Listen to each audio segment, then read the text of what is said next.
I'm Dr. Jim Wright. I'm a medical director of 3 Richmond facilities. In March of 2020, I was medical director at Canterbury Rehab, and we were the first facility in the Richmond area to have a widespread outbreak. Actually, the 19th of March marks 1 year since our first positive COVID case.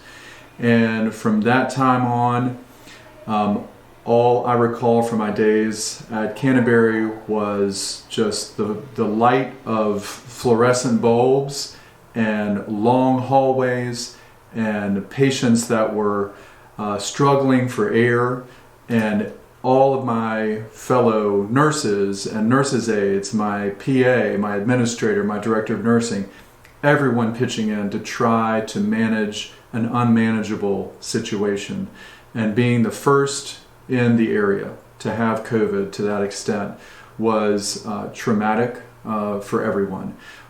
We felt like we were on our own for quite a bit of the first couple of weeks. I can't say enough about the Department of Health in those early days, especially the epidemiologist from Henrico County, as well as Dr. Avula, who was very helpful in getting us the help that we needed.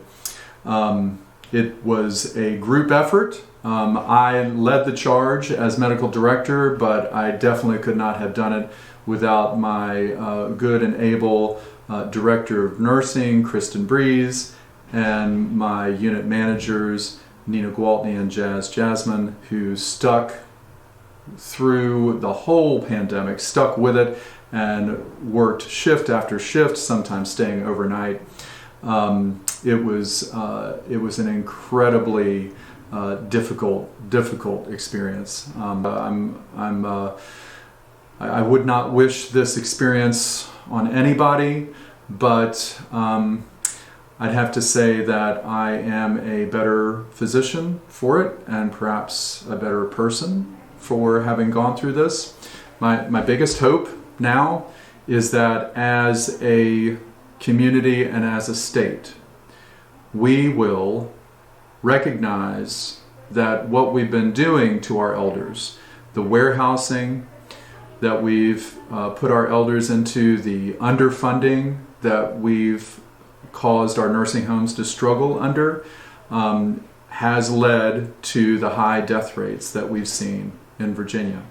And if anything good can come out of this pandemic, it is that we recognize as a Commonwealth that we need to do better for our elders.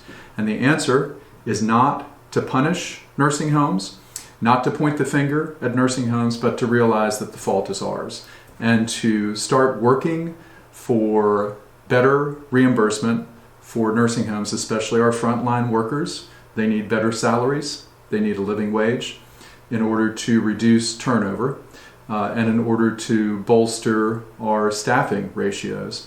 And in addition to the improved Medicaid reimbursement, we also need regulations that require certain staffing levels in nursing homes.